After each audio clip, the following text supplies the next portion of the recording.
मुजफ्फराबाद यानी पाकिस्तान के कब्जे वाले कश्मीर की राजधानी। इसी मुजफ्फराबाद में आज कुछ ऐसा हुआ जिसकी धमक इस्लामाबाद तक सुनाई थी।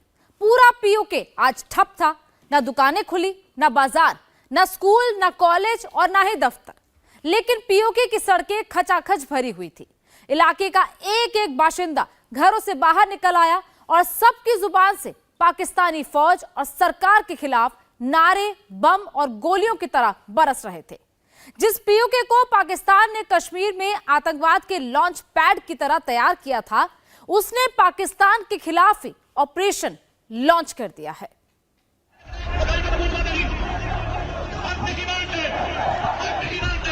पीओके का मुजफ्फराबाद डिवीजन। शहर में चारों तरफ उमड़ा हुजूम और लोगों की जुबान पर एक ही नारा,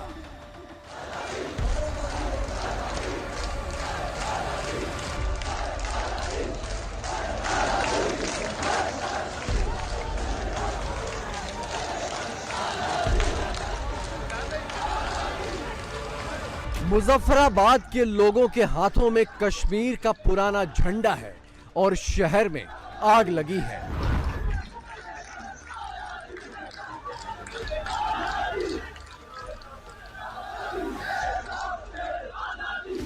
पूरे पाकिस्तान अधिकृत कश्मीर में ही आग लगी है।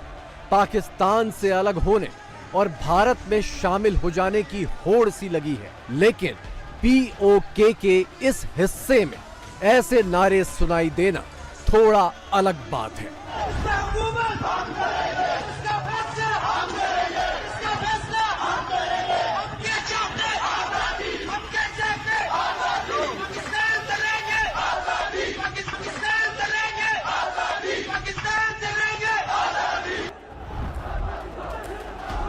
हिंदुस्तान में जिसे पीओके कहते हैं, उस जमीन के दो मुख्य हिस्से हैं। पहला मुजफ्फराबाद मीरपुर का इलाका और दूसरा गिलगित बाल्टिस्तान।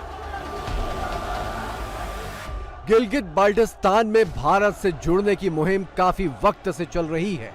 मुजफ्फराबाद में भी पाकिस्तान के खिलाफ प्रदर्शन होते रहे हैं, लेकिन ऐसी खुल्लम खुल्ला चुनौती हाल फिलहाल के वक्त में थोड़ा नई बात है।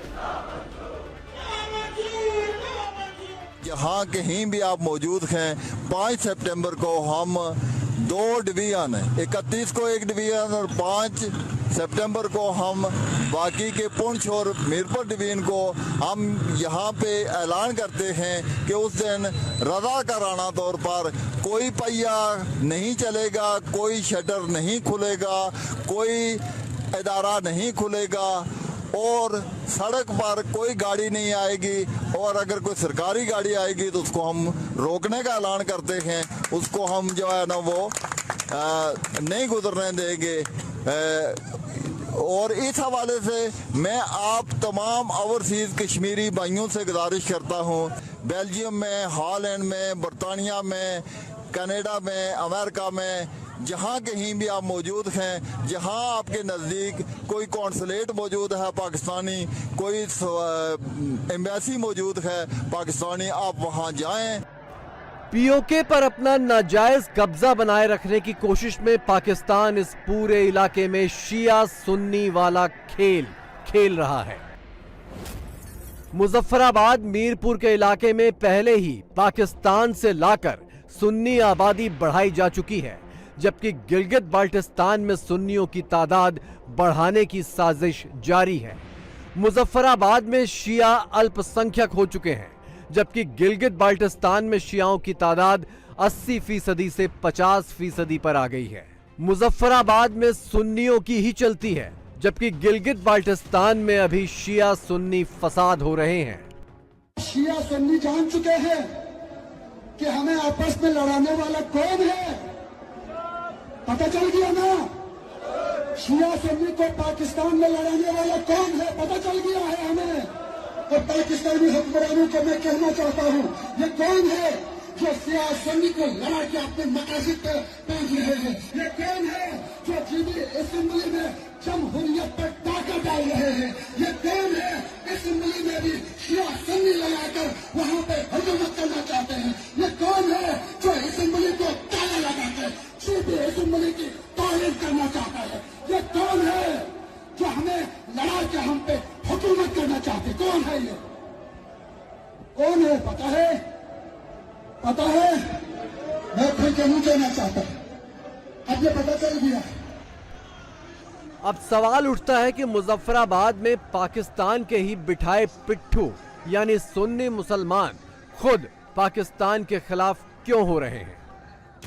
इसका जवाब है पाकिस्तान की भुखमरी और कंगाली में, जिसका असर पीओके के शिया और सुन्नी दोनों पर बराबर पड़ रहा है, जिसके खिलाफ यहां पर भी बंद, धरना, चक्का जाम और पाकिस्तान मुर्दाबाद का सीजन चल पड़ा है। आजाद कश्मीर में देख लें, अब वहाँ पे सफ़े मातम बिछा हुआ है कि हमने कौन सा मतलब इतना बड़ा क्या जुर्म कर लिया कि हम पाकिस्तान के साथ अटैच हो गए हैं। वो लोग मतलब क्या कहते हैं, वो तो अब गुनाहगार खुद को समझते हैं कि हमने ये बहुत बड़ी गलती कर बैठे कि पाकिस्तान के साथ गए। जो ऑक्युपाइड कश्मीर है वो पाकिस्तान से अच्छा है, पाकिस्तान कश्मीर से भी अच्छा है, और पाकिस्तानी जैसे हम आज़ाद मुल्क में हैं, लाहौर में हैं, तो इससे भी अच्छा है। अगर आज इंडिया कह दे जी पाकिस्तान की आवाम के लिए हम बॉर्डर खोल रहे हैं, आधे से ज़्यादा पाकिस्तानी तो इंडिया में बढ़ जाएं, जिसको हम सारी जिंदगी मतलब बचपन से हमें सिखाते आए हैं कि इंडिया गो, इंडिया गो। आज तल्ख हकीकत इस टाइम पाकिस्तान में ये बनी हुई है कि अगर इंडिया बॉर्डर खोल दे कि पाकिस्तान आ सकता है, तो आधे से ज्यादा पाकिस्तानी वहां बढ़ जाए। हम कहते हैं जी कश्मीर बनेगा पाकिस्तान, क्या आप चाहते हैं कि कश्मीर बने पाकिस्तान? ये अब कश्मीर वालों से पूछिए। मैडम ये बिल्कुल भी नहीं कश्मीर चाहता वालों से पूछिए, मेरी बात हूँ, सुनिए। यकीन मानने का नहीं चाहता हूँ। इसलिए नहीं चाहता हूँ कि बांग्लादेश हमसे अलग हुआ 1971 में, आज बांग्लादेश हमसे कोई 6 गुना ऊपर है। पीओके से निकलने वाली नदियों नीलम और झेलम में पाकिस्तान ने बड़ा हाइडल पावर प्रोजेक्ट लगाया है। नीलम झेलम प्रोजेक्ट से 969 मेगावाट बिजली पैदा होती है, लेकिन ये सारी बिजली पाकिस्तान चली जाती है और पीओके के लोग अंधेरे में रहने को मजबूर हैं। जब डैम की कीमत भी पूरी हो चुकी हो और हम सरप्लस बिजली पैदा कर रहे हों और हमारी जरूरत सिर्फ 400 मेगावाट हो, तो अदल ये कहता है और इंसाफ का तकाजा ये है कि जनाब आज़ाद कश्मीर की आवाम को आप 400 मेगावाट बिजली उसी तरह दें जिस तरह के बिजली की प्रोडक्शन की कास्ट है। यानी हमारे पानी से पैदा होने वाली जो बिजली है, इसकी कीमत जो है वो 2 रुपये फी यूनिट है। लेकिन बदकिस्मती ये है कि तरह तरह के सरचार्जेस, तरह तरह के टैक्सेस, इस वक्त जो हमारी बिजली की यूनिट में पड़ रही है कीमत, वो 2 रुपये के बजाय 50 रुपये फी यूनिट कास्ट आ रही है। और ये इस इंतहा दर्जे का जुल्म है जिस पर पूरी की पूरी आज़ाद कश्मीर की कौम, पाकिस्तान के साथ साथ बिलखुसूस आज़ाद कश्मीर की पूरी कौम सरापा एहतजाज है। पाकिस्तान के इसी दोगले रवैये के खिलाफ पीओके में क्या शिया और क्या सुन्नी सब के सब आजिज आ गए हैं और आसिम मुनीर की फौज को सीधे ललकारने लगे हैं।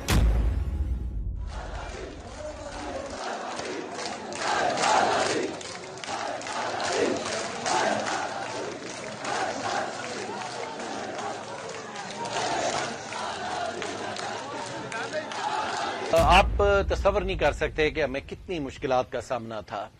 एक तो ये कि ये जो हम कश्मीरी हैं ना, इनकी यहाँ पे इस्लामाबाद में वफाकी दारुल हुकूमत में कोई इतनी औकात ही नहीं है, बस का नहीं है, ये सारी कोई पूछता ही नहीं है यहाँ पे कि ये भी कोई इंसानों की साफ में आते हैं या नहीं है।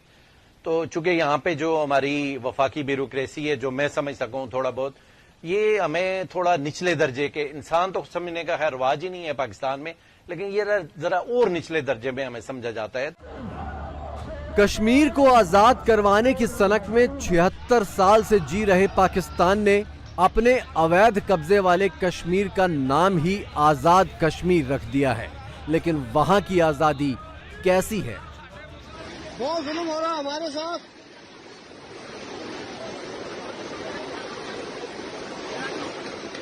देखो हमारे लोग कैसे यहाँ कलम करने के लिए।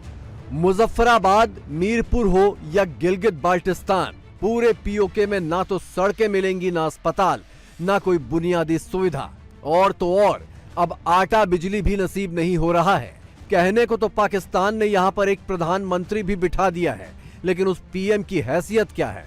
खुद पाकिस्तानी मीडिया से सुनिए। मतलब अंदाज़ा करें आज़ाद कश्मीर का वो जो प्राइम मिनिस्टर है वो सारा दिन जहाँ वजारतें फिरते रहता है कि हमारा बजट जो है, हमारे पैसे जो है ना वो रिलीज़ करें। ये हमारा लेवल देखें, हमारी ब्यूरोक्रेसी का देखें। वैसे कश्मीर के नाम पे हमने पता नहीं कितनी कितनी बड़ी या दुकानें खोली हुई हैं, दुनिया भर में हमने सेंटर कायम किए हुए हैं। खरबों की बिजली जो है पाकिस्तान को दी जा रही है और उसके मुकाबले में आपको मिलते हैं कितने हैं? 70 बिलियन, वो भी इस साल मिल रहे हैं। 90 अरब मांगते हैं, वो कहते हैं पैसे नहीं है। कहते हैं कि आप हमारे साथ कॉलोनियल स्टेटस बंद करें। दैट्स वेरी इंपॉर्टेंट कि हम कॉलोनी नहीं है कि आपने को हमारे पे कब्जा किया और उसके मुताबिक आपकी मर्जी है तो कभी 200 दे दिया तो कभी 500 दे दिया। नंबर 1, हमारे डैम्स बने, पहले नीलम झेलम पे हमने लोगों को डिसलोकेट हुए, बहुत सारे हमारे मतलब लोगों को वहाँ से शिफ्ट होना पड़ा। हम आपको बिजली दे रहे हैं, खरबों रुपए की बिजली पैदा करके दे रहे हैं। तनख्वाह की बात करें तो कहते हैं पूरे पाकिस्तान की बढ़ा दो, तुम्हारी नहीं बढ़ाएंगे।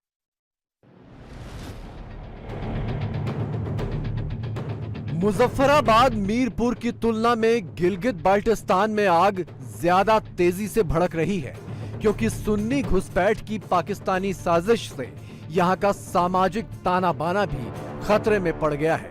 शियाओं को दबाने का जिम्मा देकर 2 दिन पहले पाकिस्तानी फौज ने 4 मौलानाओं को इस्लामाबाद से गिलगित भेज दिया है और सुन्नियों के कट्टरपंथी झुंड खुलेआम स्थानीय शियाओं को धमका रहे हैं।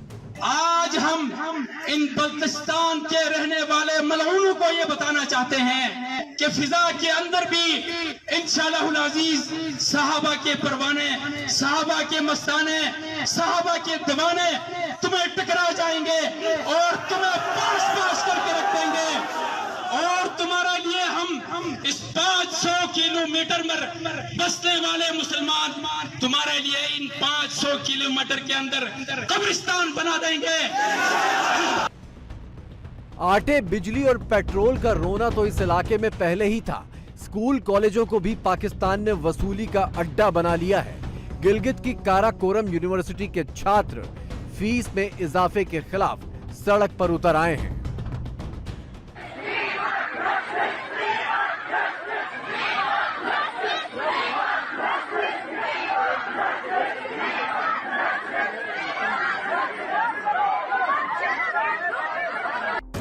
कुल मिलाकर गिलगित बाल्टिस्तान में हालात पूरी तरह से बगावती हैं और इसे काबू में करने के लिए इंटरनेट बंद कर दिया गया है। स्थानीय सोशल मीडिया इन्फ्लुएंसर्स को गायब किया जा रहा है और गिलगित के चप्पे चप्पे पर पाकिस्तानी फौज भी तैनात कर दी गई है।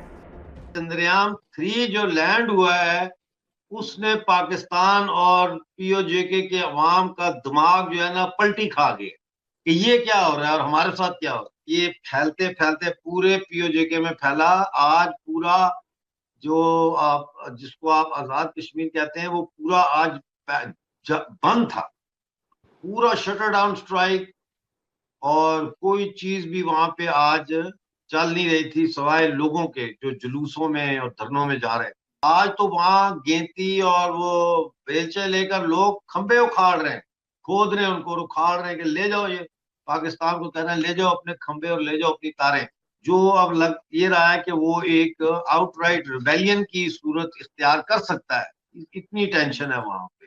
पाकिस्तानी ऑक्युपाइड जम्मू कश्मीर, हम जो बिजली पैदा करते हैं वो बिजली पाकिस्तान हमसे खरीदता है 2 से 2.5 रुपए पर यूनिट और फिर हमें वो बेचता है up to 53 rupees per unit. और अब उन्होंने और टैक्सेस लगा दिए, ऑल टुगेदर मेरे ख्याल 13 किस्म के टैक्सेस हम पे लगाए हुए हैं। तो 4 महीने से रावलाकोट में लोगों ने धरना दिया हुआ था, 4 महीने से, क्योंकि वो पाकिस्तान में तो रिपोर्ट ही नहीं होता।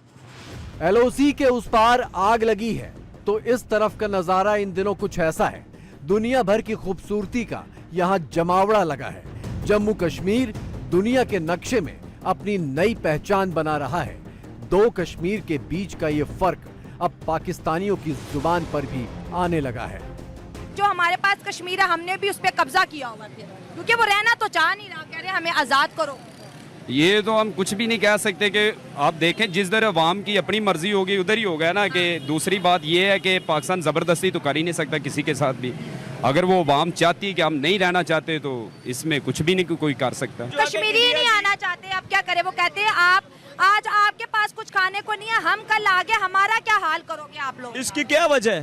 क्या वजह बताएं? इसकी वजह अवाम, तो फिर हमें नारा छोड़ देना चाहिए ना, कश्मीर चाहिए। तालीम देना ये कौमी हक है, ठीक है। वो इंडिया दे, पाकिस्तान दे, सऊदीया दे, वो हर किसी का हक है। अब देखिए नहीं वो छोटे बच्चे अब स्कूल जाते हैं, कोई यूनिवर्सिटी जा रहा है, कोई डॉक्टर बन रहा है, तो वो दंगे भी वहाँ पे खत्म हो गए। तालीम ने जहालत खत्म की है, देख लें आप वहाँ पर अब माहौल बड़ा पुरसकून है। हम लोग तो कश्मीर के आड़ में दूसरी बातें करते हैं, सियासत करते हैं ना अपनी सीट बचाने के लिए, ताकि बस ये लोगों को दिखावे के लिए हम लोग एहतजाज करते हैं। कोई दिल से खलूस से कोई पाकिस्तान का साथ कोई भी खलूस से कश्मीर के साथ नहीं खड़ा है। नहीं, कोई नहीं खड़ा है। सारे ऐसे ही बस अपनी सियासत चमकाने के लिए, अपनी सीटें हासिल करने के लिए। पाकिस्तान के जो आर्मी हैं इन्होंने ये पैसा लूट के खा गए हैं, और ये इन्होंने बस हमें यही सिखाया कि ये बॉर्डर पे ये टांगी किस तरह ऊंचा कर रहे हैं। बाकी जो भी आर्मी चीफ आता है ये पैसे लेके बाहर के मुल्कों में जजीरे बना रहे हैं, और इंडिया के जो आर्मी चीफ देखे वो अपने मुल्क में ये 2 किनाल 3 किनाल के घरों में रह रहे हैं। पाकिस्तानियों ने यह मान लिया है कि कश्मीर के नाम पर उन्हें इस कदर डुबोया जा चुका है कि अब बर्बादी की गर्त से बाहर निकल पाना उनके लिए मुमकिन नहीं है। बहुत कमा लिया, बहुत खा लिया, तुम्हारी नस्लों के लिए काफी है, अब मुल्क को कुछ वापस दो और अब रिफॉर्म की तरफ जाओ। मैं मुद्दतों से एक बात कर रहा हूं कि पाकिस्तान को बुनियादी और जौहरी तब्दीलियों के बगैर ये ट्रैक पे नहीं जाना, ये टेक ऑफ करेगा ही नहीं। ये आवारा हुजूम है, टॉप टू टॉप, वतन दुश्मन, बेशर्म, बेहया, कैरेक्टरलेस, तरबियत का टोटल फुकतान। जहां ये मेंटालिटी होगी वहां मुल्क ढूंढते फिरना तहलील हो जाएगा। इसी तरह ठीक है, हम एवेपोरेट हो रहे हैं। दहशतगर्दी एक्सपोर्ट करने वाला पाकिस्तान अब खुद इसी दहशतगर्दी के साए में है। अफगानिस्तान से सटे इलाकों में तालिबान के खिलाफ उठने वाले नारे अब पीओके से लेकर पंजाब तक सुनाई देने लगे हैं।